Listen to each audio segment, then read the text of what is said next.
Welcome to Hollywood as I live and work.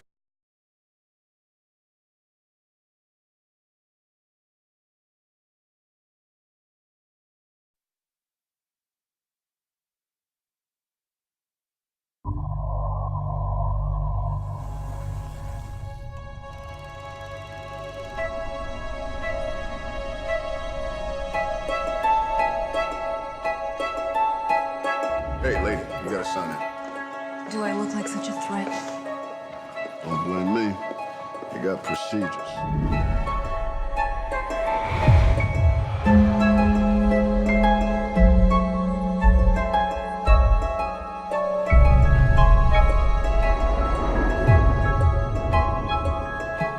You hold that? Sorry. Thanks for your help. Don't mention it.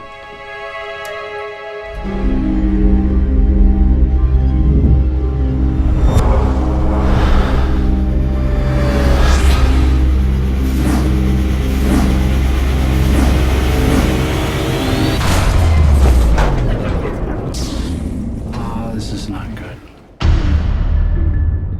Why is elevator 6 in inspection mode? Oh, come on, man. What's happening? Nothing, just relax. What was that?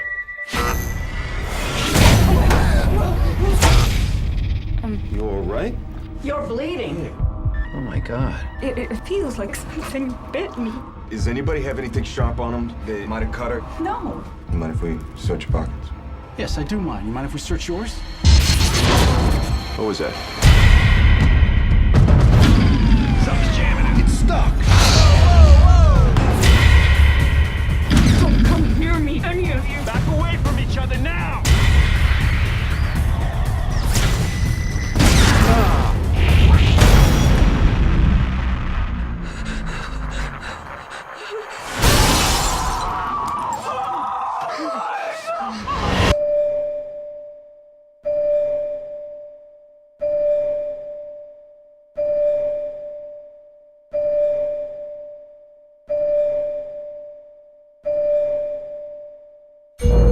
Turn on the lights!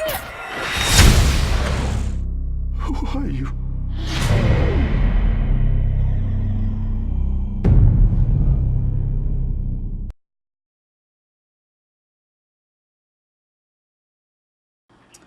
Bokeem, tell me, what is this new movie with an interesting title about? Devil. What is it about?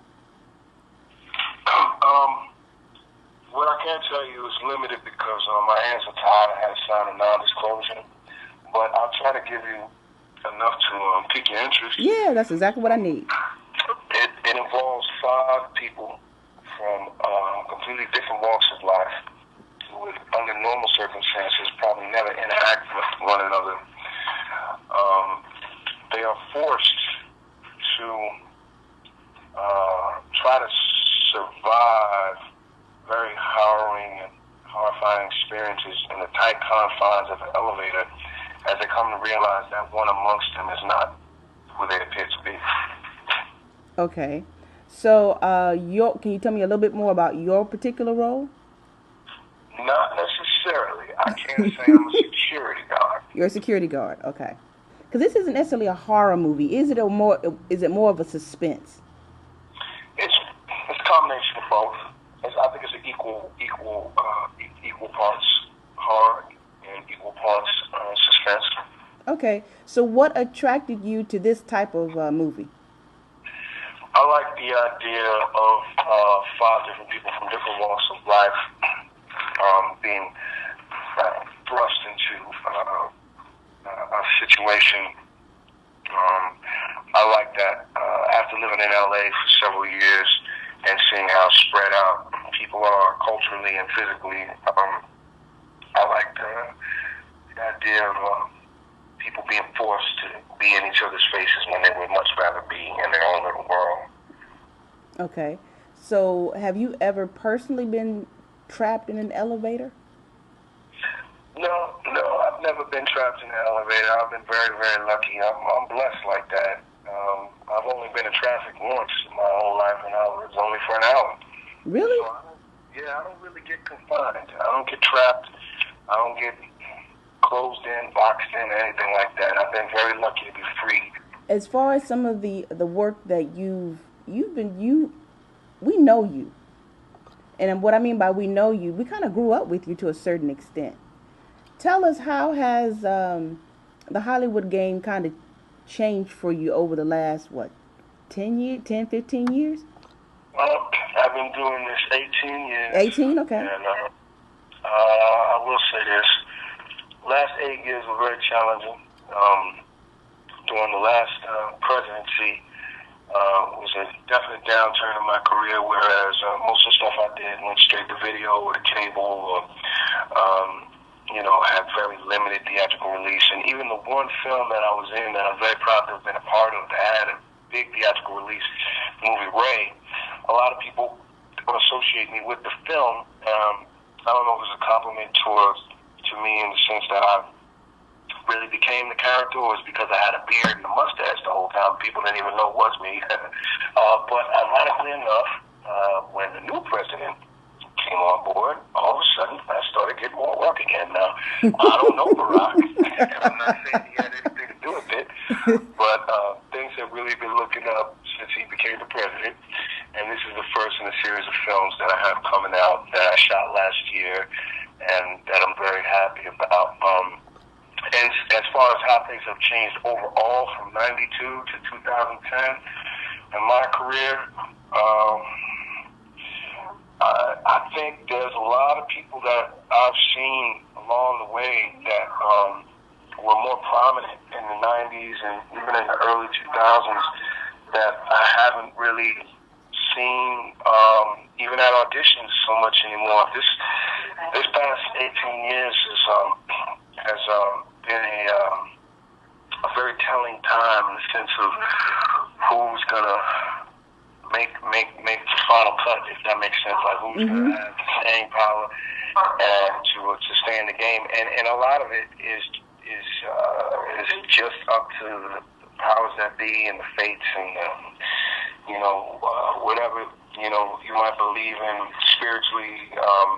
There really is no formula to this business. Some of the best actors I've ever worked with or have even seen on screen, you might not see them too much anymore. And then some people who I don't know if I necessarily think they're that talented have come along and just blown up almost overnight. So what kind of roles are you drawn to? Because we've seen you really do some great dramatic roles over the years. Is there something else? Comedy, maybe? Yeah, it's interesting you asked me that. I'm glad you asked me that question.